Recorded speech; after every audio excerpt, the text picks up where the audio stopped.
Hey everyone, and welcome to Little Steps Asia Live. We are live today in Singapore. And as you know, Little Steps is passionate about supporting families with whatever life may throw their way. And today we'll be focusing on attention deficit hyperactivity disorder, or more commonly known as ADHD. It's a psychological disorder characterized by excessive hyperactivity and impulsive behaviors. Singapore's Unlocking ADHD helps people understand ADHD better and provides information for the newly diagnosed. And here to answer your questions about this condition and how it's diagnosed and managing it on a daily basis. But before I get into formal introductions, we'll just get into a few reminders to everyone that's watching right now. We do go live every week, and you can stay current with what's coming up on our Facebook events page. Click on the ones that you're interested in, and we'll be sure to send you a reminder. As well, we have a weekly newsletter, and you can get connected with that in the description link down below. And we're all over Asia, from Hong Kong, Singapore to Kuala Lumpur and beyond, to make sure that you get connected with that. As well, we are live today, which means that we love to interact with you. So please share your comments, ask your questions, and we'll be sure to get to them before the hour is up. So a little bit about our topic today. The US psychiatrist, Dr. Edward Hallowell, a world authority on ADHD and himself an ADHDer, has described the ADHD brain as a Ferrari engine with bicycle brakes. Unlocking ADHD aims to strengthen the bicycle brakes and helps people better manage it. And for Unlocking ADHD, it's all about empowering ADHDers and their families to live life to their fullest. So today we have the founder, Moonlake Lee, of Unlocking ADHD in Singapore, which was established to give hope to others and to address the information and resources gap for ADHD in Singapore and the region. Moonlake's daughter was diagnosed at 15 when she was on the verge of flunking out of school. Moonlake was diagnosed a year later at age 50. There is a strong family link for ADHD. The good news is with diagnosis and management of ADHD, it is possible to excel in life. 3 years after her diagnosis, Moonlake's daughter has just started dental school in the UK. Wonderful. Thank you, Moonlake, for joining us. And as well, we have Andrea Koh. She's a volunteer with Unlocking ADHD and a mother of a young 4-year-old son. She was recently diagnosed with ADHD after struggling with the symptoms for many years. Andrea is a full-time working parent who transitioned from an admin role to specialize in web analytics. Returning to work after her baby was the most challenging phase of her work life, but was made possible with supportive colleagues. Thank you, Andrea, for being here today. And finally, we have Chong In Kai, but I will refer to you as Kai today. He is a second-year engineering business student. He also runs his own startup company. He was diagnosed with ADHD as a child and has learned to focus on his strengths rather than his limitations. Thank you, Kai, for being here. So before I get into our many questions that we have for you today, I'll just let everyone know the 3 topic areas that we will be covering. The first one being diagnosis and management. Next, we'll get into the ADHD parent. And finally, being a student with ADHD. So I'll direct these first set of questions to you, Moonlake. Thank you once again for being here with us. If you could start off and let us know why you started Unlocking ADHD. Yeah, thank you, Glenda, for having us on the show. We really appreciate this. As you said in your intro, you really said it very well. There's really 2 words why we started Unlocking ADHD. The first word is hope. We wanted to give hope to the ADHD community because so often, when you're having struggles, whether as a parent or as a child with ADHD, it just seems so bleak when you look at the future. And we want to share that, when you can get diagnosed and assessed and managed, life can be very different. So we really want to bring this spirit of empowerment back to the community. And the second reason is gap. We found that there's a gap in information about ADHD and how to live life better. So that's what our website is aiming to do, not just to give information on understanding ADHD, but also living with ADHD and getting the support and tools that you need to really fulfill your potential. Wonderful. Right. I think we chatted a little bit about that before we got into the interview, that ADHD is something that I think everyone knows the term, but not everyone really knows the finer details of what that looks like for someone that's living with it or for a parent that has a child that has it. What is it like to be an ADHDer and the parent of an ADHD child? I think everyone's experience will be a little bit different because it really is a spectrum. We have people that are having mild form of ADHD to moderate to severe, And and every situation is going to have a different dynamic. I think the biggest challenge, if you are an adult with ADHD and a parent of a child that has ADHD, is really trying to manage both yourself and the child. And for myself, most recently when my daughter was doing the A-level exam under very stressful conditions, it really was a struggle because I had to be so on the ball with her, yet I had to also keep up with work obligations. And something inevitably will fall through the cracks. And for me, at that point, it was also self-care. So that's where the struggle is. And I think it's even a bigger struggle when parents don't realize that they themselves have ADHD. As you had mentioned earlier, Glenda, there is a strong family link. And in many situations, the parent only gets diagnosed after the child gets diagnosed because they realize, hey, the symptoms look sort of familiar. Hey, it's like me when I was a kid. And then they start thinking about it. But the key is this: some parents think that, I'm in my 40s, I'm in my 50s, what's the point of getting diagnosed now, right? I've passed my school years or even the work years that sort of settled down. But the thing is this, though: if you don't manage one yourself, you're not able to optimize the way you also manage your child. And I think that, there's so much more. We're all living longer lives now. So I think it's still worth to go for an assessment to see whether ADHD might be something that's preventing you from living the life that you could live. So no matter what age. Right, and you might be thinking to yourself that maybe you do have some, there are some indicators that maybe you do have that as an adult, but you won't necessarily have the tools just yet either, right? So when you get that diagnosis for yourself, right, you can better help your own child and yourself going forward in life. I'm sure it allows a lot of the frustrations that you've been dealing with to all of a sudden have this light bulb go off and go, hey, there is a reason for why this is going on, right? Absolutely. And when I went for the diagnosis at first, I went because I was feeling overwhelmed. I'm the kind of person that tends to bite off more than they can chew. I tend to overcommit and do too many things at the same time, and that's when I get stressed. And of course, everyone around me gets stressed too, right? But it got to the stage where it was just too much for me to handle, and that's why I reached out for help. And I thought really, maybe getting diagnosed, maybe getting medication would help me focus better. So that was the extent of what I thought about it. But to my surprise, after getting diagnosed, a couple of things happened that I did not factor in, but actually turned out very positively. The first one was actually the relationship with my husband. It actually improved quite a lot. And the reason is because there was a context to past behavior. In the past, right, whenever any of my ADHD symptoms came out, it was seen as a character flaw. So of course, there's a source of tension in the family. And then secondly, for myself too, looking back, it gives a sense of understanding and acceptance about the past. And beyond that, beyond acceptance, it's really to embrace what I have and then focus on what I'm strong in so that I can move on.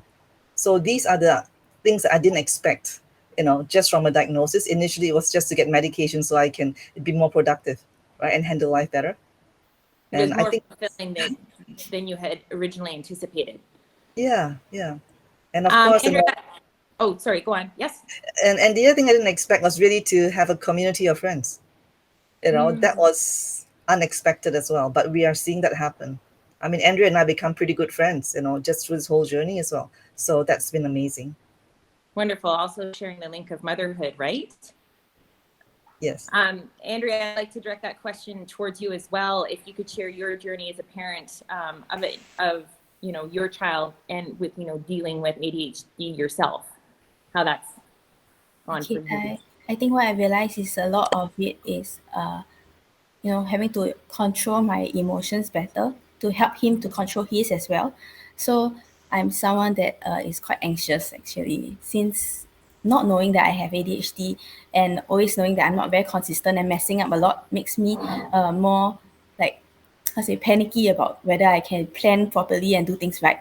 And I also extend that same kind of thoughts towards my son, like, oh, must make sure that this is done correctly, that is done correctly. And when things go wrong, I will kind of get frustrated. So if he doesn't comply for that day and doesn't follow what I tell him to do, I would tend to be easily upset. And that affects his mood as well. And realizing that it's a whole cycle, right? I have, since there's a link between like parenting and also the kids, right?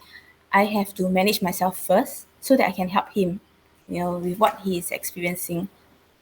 It was a lot of like a learning journey for me, because I thought that it's more of me sending him for therapy and then he can pick up some skills there. But I realized that it's more of what we as parents can do to support the child, and teach, because he will model after us, and it's not so much of what he learns outside, but what we apply at home. Right. Yes, that makes a lot of sense. Moonlight, and I'll just redirect this back to you. What factors led to your actual diagnosis, and was it the diagnosis of your daughter, or was there something else before that? For me, again, I was like juggling a couple of different projects. I was also handling, like a relative that was ill in another country, trying to coordinate that. I was preparing for 2 half marathons. I was in a choir. I was in a Bible study group, plus traveling like every other week. So you know what I mean by really overloading things, right? And I just started a job with a technology company where the average age was 25 before I joined them. Right? It's just a huge learning curve. And I was, organizing an industry conference in a month.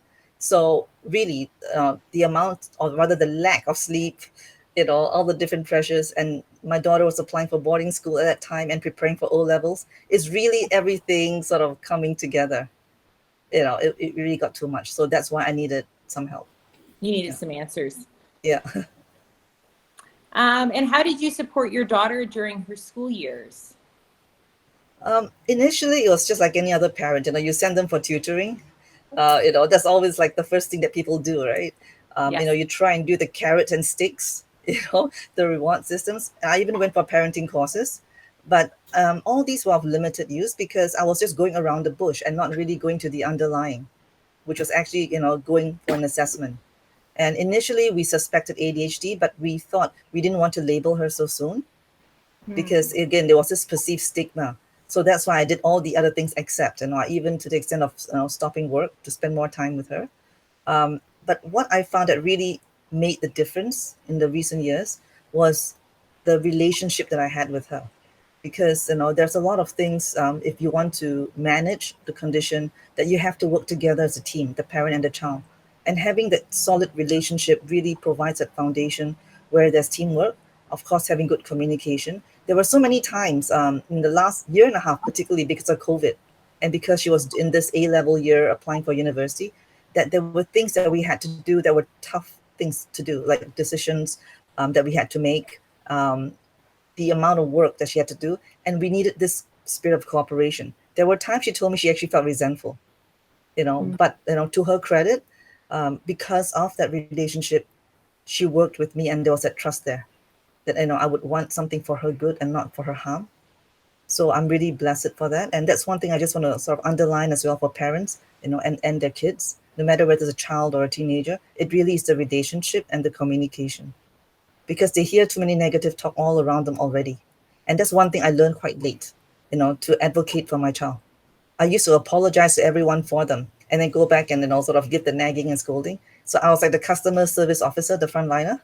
But now I need to learn how to champion them, get their needs addressed as well. And I had to learn how to teach her to do the same thing for herself.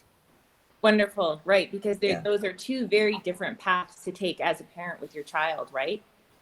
And one is going to create a stronger bond between you and her, that she knows that she can rely on you and that you're going to stand up for her, right? And it's also having that understanding too, I would think, getting the diagnosis and understanding what she needs and how you can assist her.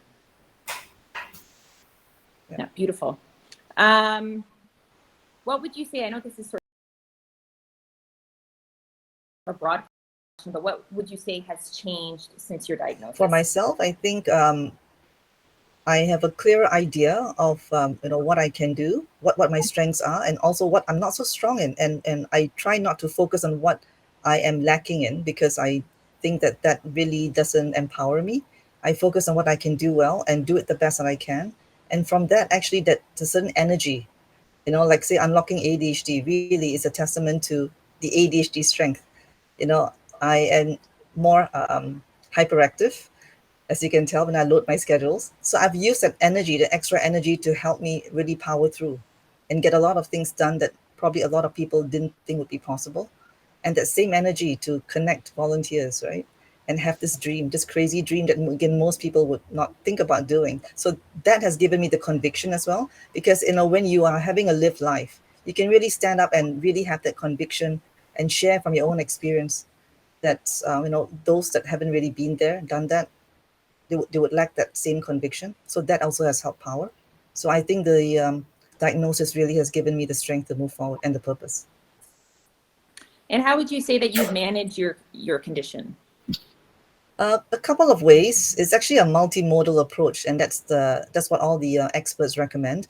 So I do take medication for ADHD, but beyond that, and that shouldn't be the only thing, I do other things that help. For example, I journal. I have a journal every day, so I can do some reflection on, like, say, how my day has been, to be grateful, note what I've improved on, what are the things that need my further work. I also am a social animal, so social engagement is also a big part of it. So exercise. So I try to combine both. So I run. I run with a group. I run with friends, and beyond that, also serve. I realized that actually, being involved in something like Unlocking ADHD, where we're actually volunteering and trying to do something for the community, is actually given us a very strong sense of purpose as well. And that is something that propels us to wake up every day, and have a goal. And Dr. Edward Hallowell did say in his recent book, ADHD 2.0, is that, we need to find the right kind of difficult. And I think that we have found the right kind of difficult with what we're doing right now, because it's not easy to try and build something from nothing. But in 6 to 7 weeks, we have the most comprehensive website and information on ADHD in Singapore and probably this part of the world. And it's all community driven, volunteer run. 40% of our volunteers have ADHD or suspected ADHD. I think that's really powerful in itself. Oh my goodness, is it ever? Yeah. It's super powerful. It's your superhero strength, I'd say. Yeah. Okay, and in the line of strength, what would you say having ADHD, how is that a strength for you in life? Again, the biggest strength is the energy. My husband says I'm like the Energizer Bunny, right? I just don't know when to stop. So I think that helps a huge amount. And secondly, it's the resilience. So many ADHDers have had so many failures and hiccups in life that after a while we tend to be able to sort of just shrug things off, even though it's not that easy still, but we shrug it off and say, okay, let's go for it again. So I don't often take no for an answer. I will find some other angle. So I realized that most ADHDers have creativity as one of the strengths, and I always thought creativity meant like painting or dancing or music or something, which I didn't think I was particularly good at. But I realized creativity can be problem solving as well, and I tend to be quite tactical, and I think that has really been brought up more and more the last couple of months as we're doing all the activities with Unlocking ADHD. So those are some of the strengths I've really found out, and of course, curiosity. We're always exploring new platforms and new ways to sort of reach out to people. So that keeps things fun. Right. No, it sounds like a lot of tenacity and a lot of drive, right? To keep going, find other options, other solutions. Absolutely. Wonderful. Okay, Andrea, I'm going to direct some questions towards you now.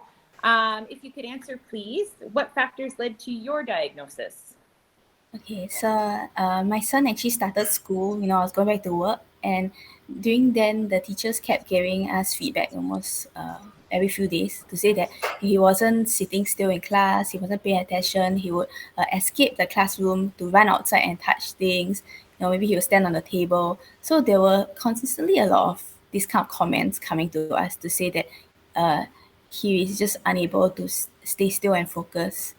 Yeah, and eventually the principal came and talked to me, and she said that maybe you want to bring him for a checkup at KKH. So that's like the hospital for kids and women. So said that you might want to go for a diagnosis. It might be either ASD or ADHD, but I think it's more useful for you to know what he's dealing with so that you can help him when he's young, because early intervention really matters, right? Than to wait it out. So at first I said that, but isn't every kid supposed to be active anyway?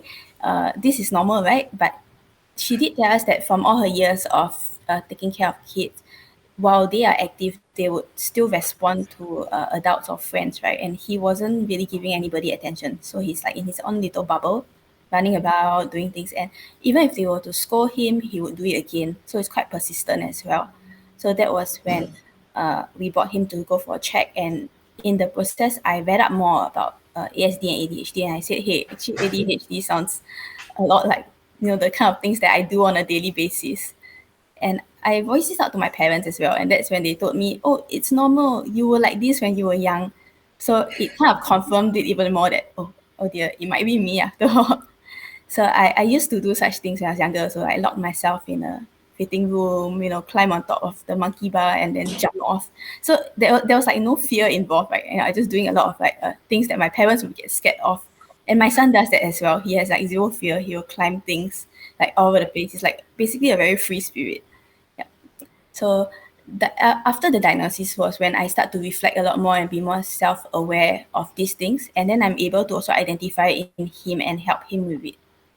Prior to that, I didn't know. Yeah, very interesting. And how do you feel about being diagnosed in your 30s? There was a lot of regret and grief at the start. If I was diagnosed earlier, would I have not have to go through certain failures in life? I can avoid some situations of, where I lost friends or basically a lot of things that I thought about in that process. But after I came to terms with whatever it is that I've gone through, is also how I become where I am today. It shaped me.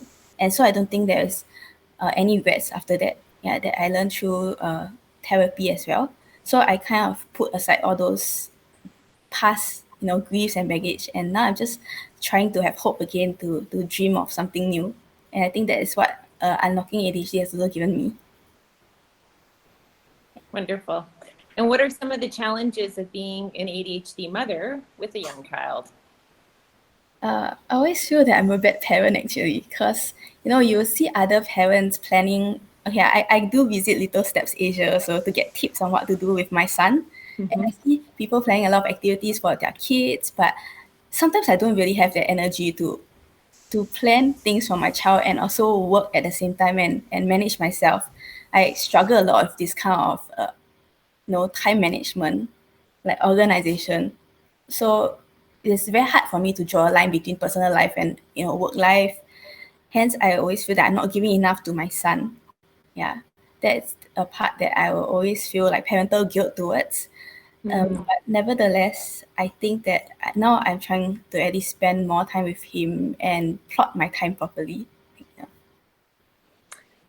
Very good. I think all parents from from any spectrum of life, we all deal with parental guilt in some level, right? We're all trying our best to deal with what we have. Yeah. What would you say are your ADHD strengths? I think that I'm resourceful. So last time my friends used to call me like the Google Queen, because if there's anything that we encounter and then we can't figure it out, I'll be like, it's okay, I'll go Google and figure it out. I'll watch some videos, read some guides, and more or less I will try to find a solution for things. So that has always been the way I've gotten through, like by learning on the job or maybe learning through experience. Then the other part is resilience, I would say. I didn't think that I was actually a resilient person, to be honest, until people pointed it out to me to say that, you've been through all these different things, but yet you still emerge okay now. And when you're starting over, I think that takes some amount of courage and strength. I mean, I didn't see it that way because I just thought that it's like a survival skill, you're just trying to survive basically. Yeah, but I mean, I'm thankful that there is that resilience in the first place, probably because I have a lot of support from friends and family, for sure. Then the last part would be that like Moon, I have a lot of energy. So I think I just keep going. Even if things go wrong, I'll be like, I might try again. I'll just keep going and going. It's probably linked to the resilience part. Yeah, so it's a never say die attitude, I would say. Very good.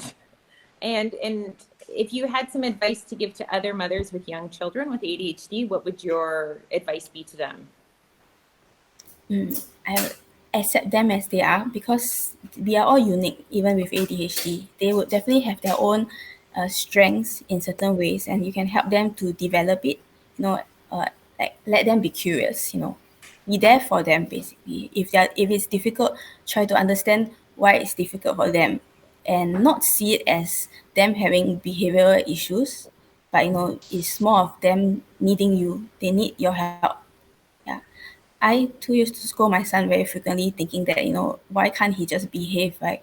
But then I realized that there's a lot of thought behind his certain actions. And now that he's older, he's able to communicate with me and tell me. And sometimes I'm even learning from him. I'm amazed by what he sees, that, us as adults, we kind of lost that sense of wonder. So every day I'm learning something new from him. Yeah, I would say see them as they are. Not ADHD as a limiting factor or label, but help them to develop whatever capabilities that they might have. And who they truly are, right? Not who you'd like them to be, but just for their beautiful individuality of what they offer, right? Yes. Yeah, basically it's parent the child that you have, not the one that you wish you had. Yes. Right? And to look at them as appreciate the difference. It's always difference, but not deficient. There is a big difference. That there really is quite the perspective is going to be different. The message that you send will be different between being different and being deficient. Yeah, Yes, you're your child's biggest cheerleader, basically. Only you can help them to become better when they grow older. And no one else can do that for us. Right. And as their parents, they look to us for everything, right? So it really is within our control how we view and how we perceive them and their behaviors. For sure. Okay, Andrea, and what would be your advice for your younger self? What would you say to younger Andrea? Just be myself. When I was younger, I was trying very hard to be like everyone else, because I would keep looking to my peers and think that, oh, why can't I be like this friend or that friend? No, why am I not good in anything? I was always trying to find my own style, my own unique personality per se. But now I realize that by just being myself, that's enough. You are worthy just the way you are. So even if you keep making mistakes, you will learn from them and then you will eventually grow. It's your own personal journey. There's nobody else to copy from, right? Because nobody can be you. It sounds corny, but I realized that is true. And always try to just be better in terms of your personal best, not someone else's personal best. Wonderful words of wisdom. I really like those a lot. Very good. We'll head into our last topic area, and we get to talk to Kai next. He's been waiting so patiently. Being a student with ADHD. So thank you, Kai, as well for being here today. What was your first reaction when you found out that you had this diagnosis? So I was diagnosed in, I think, primary 1, and I didn't really have a reaction because at that point I didn't understand what ADHD was. I was way too young, and the way the doctor described to me was that inattentive and very hyperactive, which I already knew. So I didn't really have any difference, but the people around me reacted differently because when my mom finally understood what ADHD was, she stopped caning me, she stopped punishing me for running around in class and all that. And same for the teachers, because when you're younger, the teachers just think that you're like a naughty kid. They don't really understand why you're doing what you're doing, why you can't sit still in class, why you can't pay attention. So I think the diagnosis was more helpful for people around me. For your classroom dynamic, for sure, right? Mm-hmm. Can you share with us a little bit more what it was like being in school with ADHD? A lot of visits to the principal's office, a lot of scoldings, a lot of standing outside class. But primary school life in general was fun for me because I wasn't too caught up with academics. So I was just having fun playing around with everyone. I'm curious, did you feel a disconnect though with spending time walking down to the office and being, having to wait outside the classroom? Did you feel a disconnect with the peers and the connection with your teacher being misunderstood? Or were you too young maybe to really make that full connection? Yeah, there was, because when you're walking down to the principal's office and everyone's watching you, then you kind of feel a bit ashamed. But my close friends, to them, they were quite understanding. They didn't really see it as a bad thing. So yeah, I was quite lucky in getting good friends around me. Wonderful. So would you say that's what helped you get you through school then? Yeah, and reading up more about ADHD. Having good friends? Making friends. Making a good friends, not just a superficial circle of friends. Right, of course. And at what age, because you learned at such a young age, at what age did it become clear for your understanding of what ADHD was? primary 5, primary 6, that was also when I started taking medicine. So I had to really like look up why the medicine will cause me to feel this way, or what the effects are, what the side effects are. And as I read up more about that, I started to understand ADHD much more.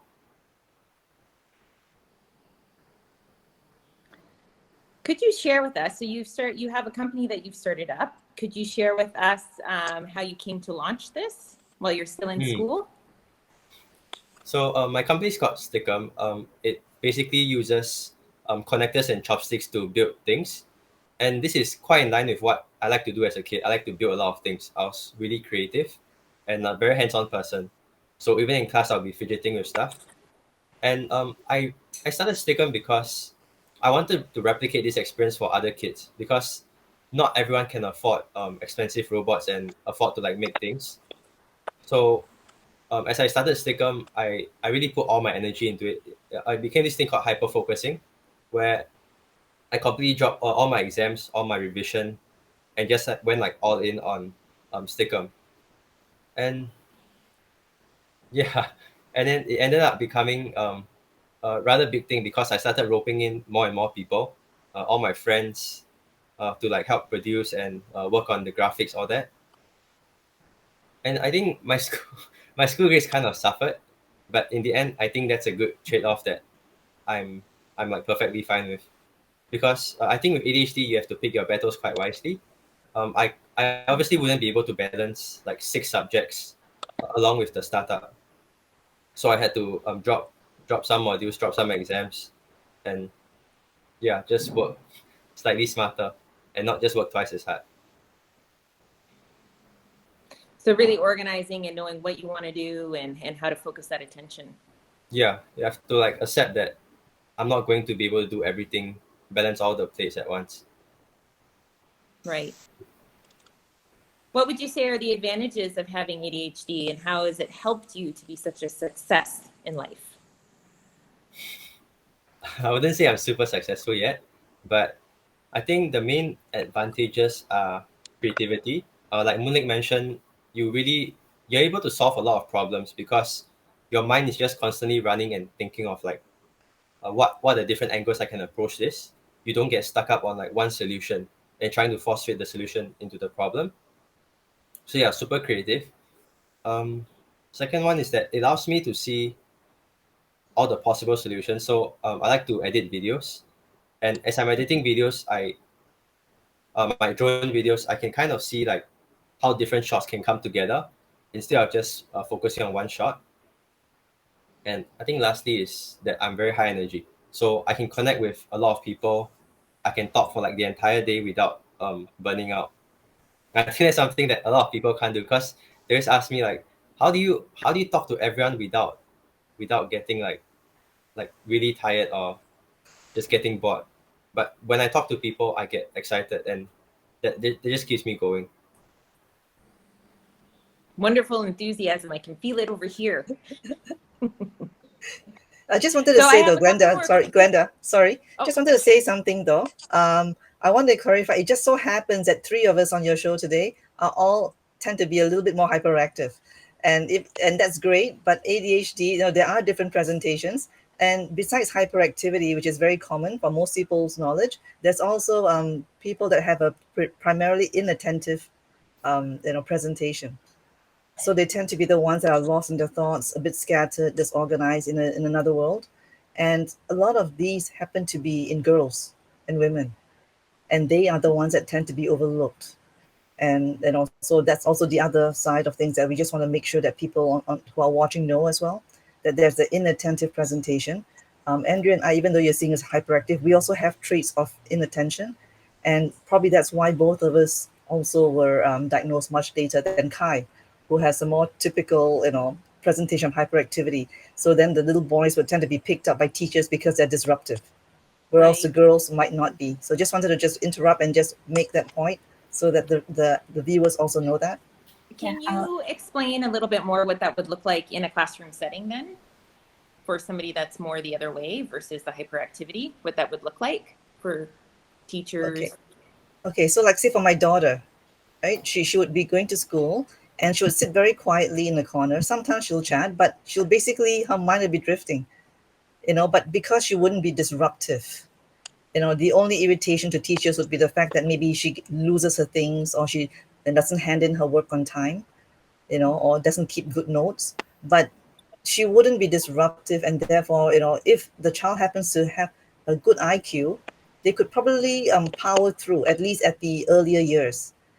But in the later years, when the workload gets tougher or the subjects get more complex, that's when any natural IQ, right, or any natural coping mechanisms might fall apart.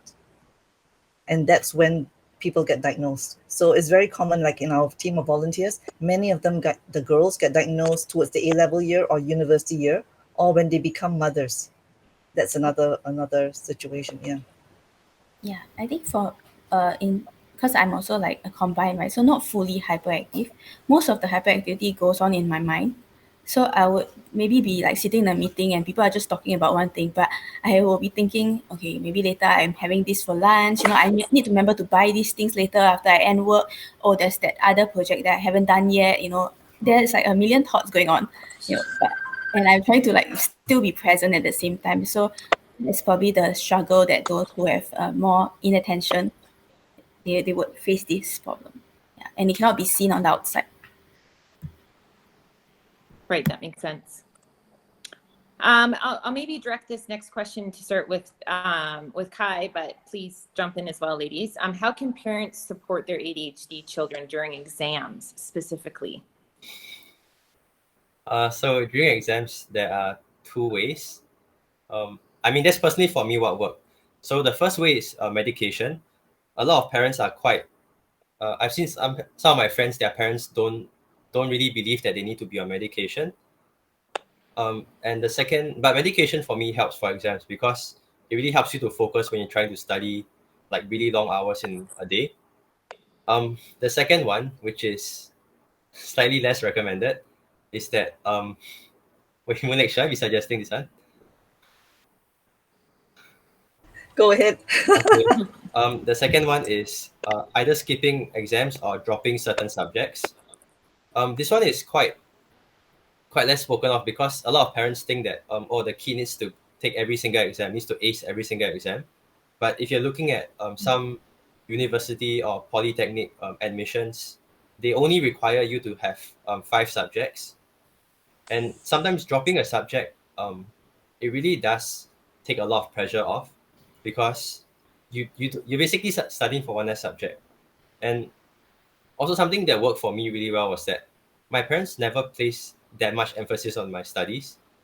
So like during the exam, if I can just tell my dad that okay, I'm not prepared for this, so don't expect me to get A1 for this, and he wouldn't like freak out and start yelling at me or like lecturing me. I think that's a wonderful thing for parents to hear because it's not that the parent doesn't care.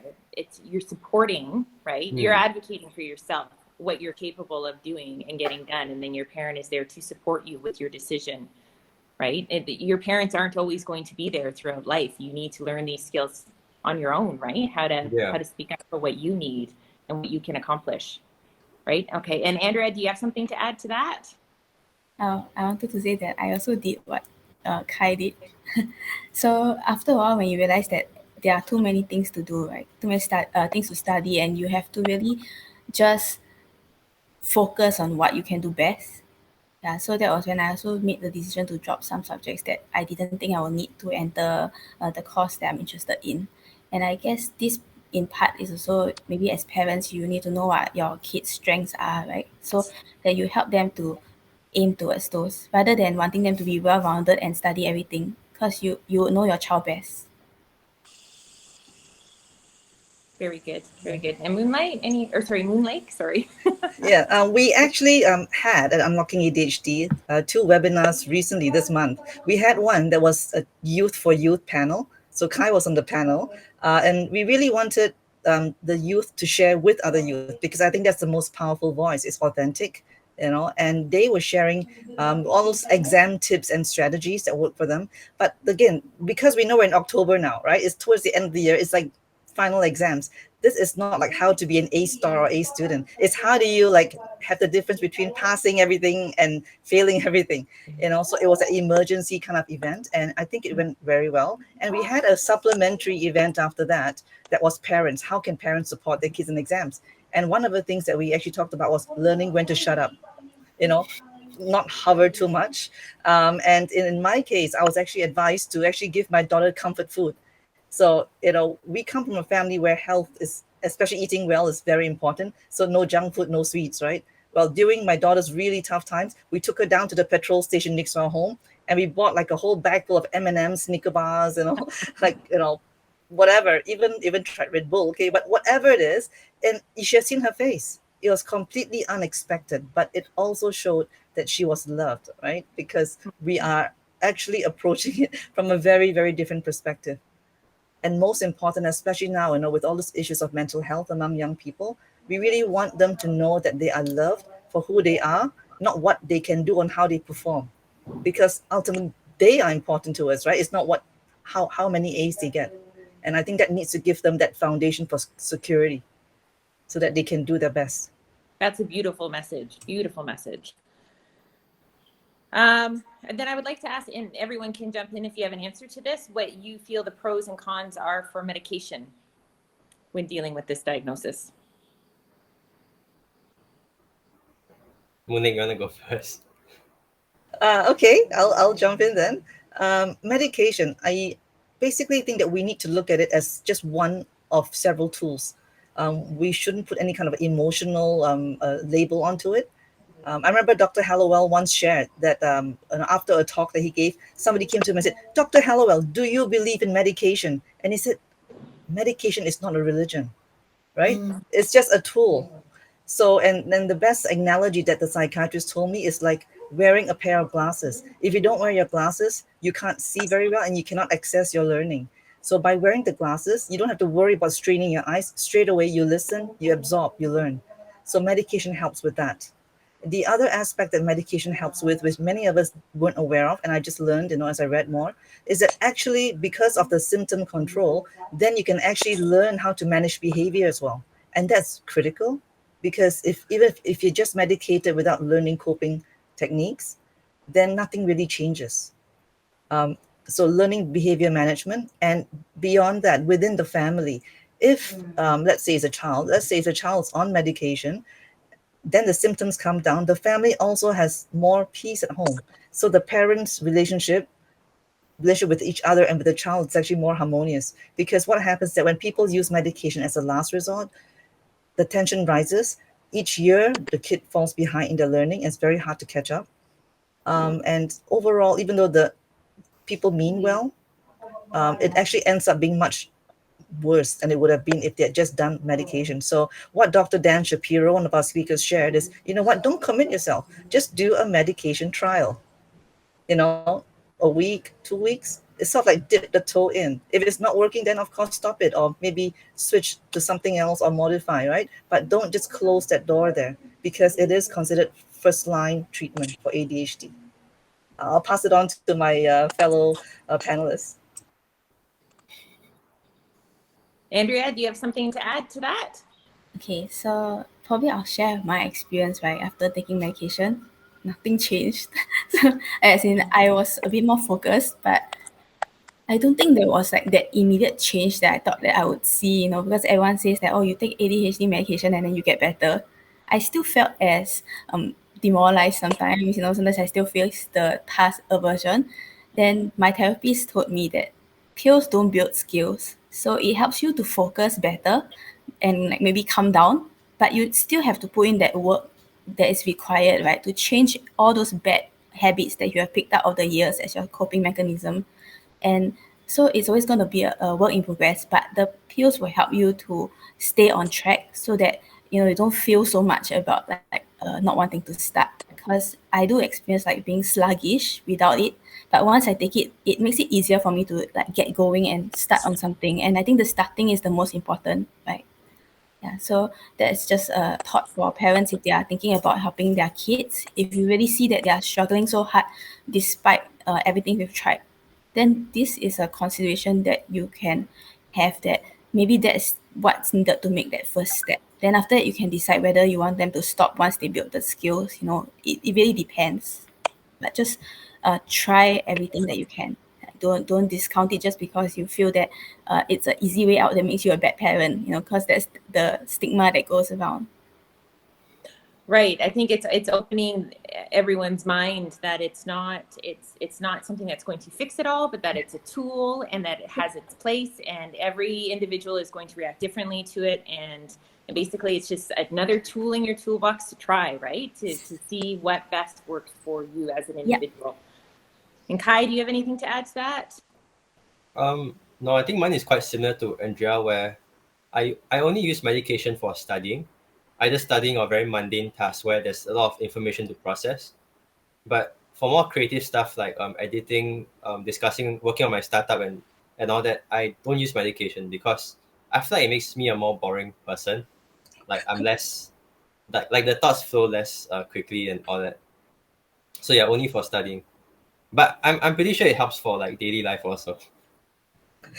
Right. On an individual basis, right? For how you can apply it. Great, thank you. Okay, and I do have a question here, and it's directed towards you, Kai. It's from Li Ling, and she would like to know if you were bullied at school for being different. Okay, so this is something I was thinking about quite recently. So I was probably bullied, but in my mind, I didn't think of it as bullying. I just thought of like, those kids are making fun of me, but I don't care what they're thinking about. So I think if like it's other kids, they'll probably feel the shame of getting bullied about ADHD. Just for me, I didn't feel like it was bullying. Some people in my class did raise up that it's like a mental disorder or in a very negative connotation, and to that I was more like angry, and I was like, it's not a negative thing. But wait, what was the question again? Did I get bullied? Oh, the question. So she was asking if you were bullied in school. I think kids didn't understand what ADHD was. Probably made fun of me, but I didn't have that much. It didn't make that much impact on me.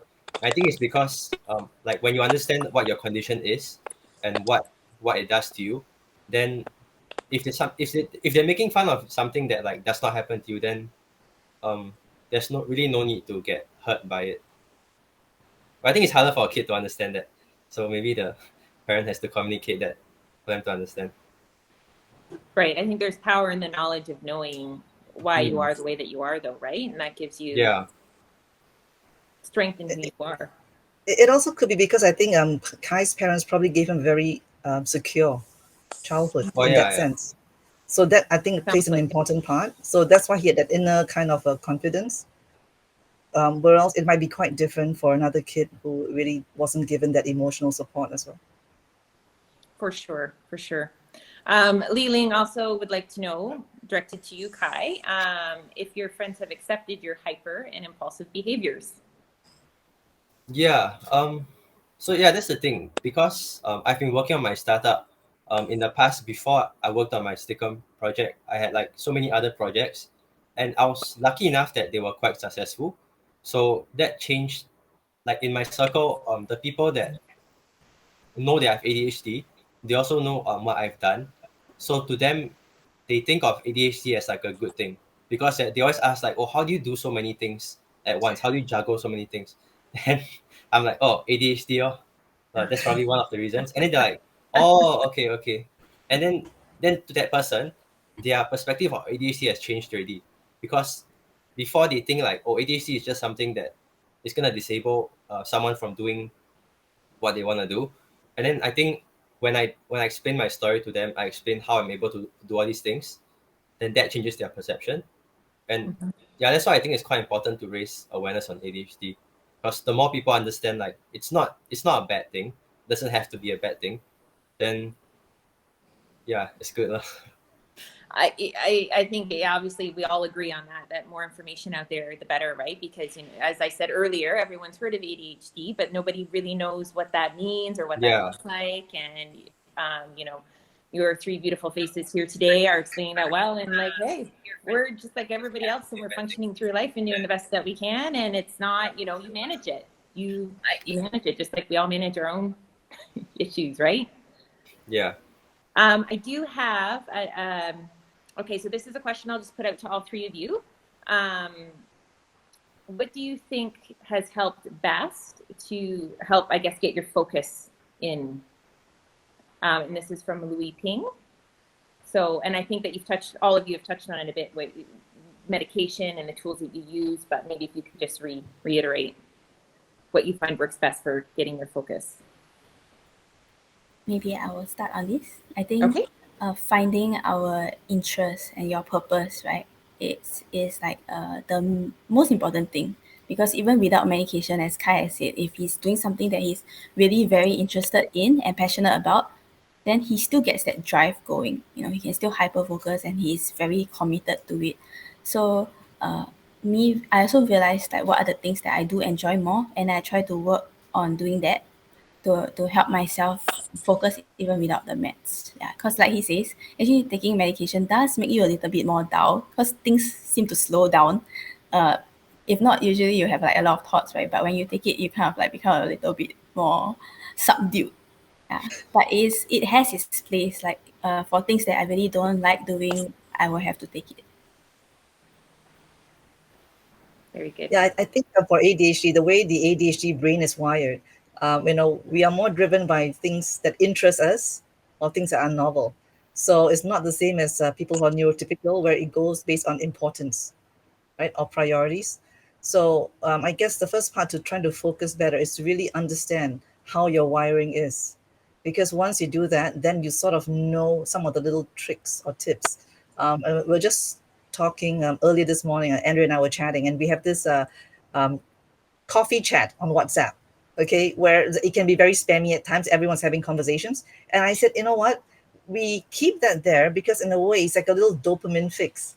So like we do the things that we need to do, whether it's at work or at school, and occasionally we go back to the chat and we just get a little bit of a high there, from interaction, and we go back again to regular life, right? So it's knowing what your wiring is, what works for you, and little things that sort of help along the way, at little milestones, and that's what helps to keep the focus, and also having the bigger picture, right, of where you're going with this. It's also like a crowdsourcing. Like sometimes you have this problem and you say in there, and then suddenly everyone pulls in their different ideas. And when we bounce ideas off each other, it's fantastic. You know, so many different ways to see something. Yeah, I think that's the strengths that come in. And Kai, do you have anything to add to that? No, same as what Moonlake said. It's like you really have to make sure that Yeah. what you're working on, you enjoy doing, or else it's not ranked in terms of importance. Because I remember like sometimes it'll be like right before my exam papers, the night before, and like I won't be studying. I'll be finding out how peanut butter is made, or like completely random things. And yeah, so that's something that I've had to watch out for, and like snap myself back into what I'm supposed to be focusing on. Perfect. Okay, and does anyone else have anything to add at all that they'd like to talk about that we didn't get a chance to cover? I just want to say that We're all good? we really want to show that ADHD strengths, right? As you can see in Kai and Andrea today, and in so many people with ADHD. So please, give people with ADHD a chance. Don't write them off. Give your kid a chance. Find out what they are good at and do more of it, so that you really build the confidence. Because once they are coming from that place of confidence, then they have that resilience to face whatever life throws at them. Because there's going to be a lot of stuff that's going to be thrown at them, but it's having that inner resilience. So, and just to the parents out there, right? I think that's one of the most important. One of the most important messages definitely to get across, right? Yeah. Very good. So thank you very much, all three of you, for joining us here today. That was very informative. It was wonderful to hear your own personal stories and how you've come to get your diagnosis, to dealing with life in adulthood and everything. I'm sure that a lot of people will walk away with a lot of really great information from this last hour. So thank you so much for your time.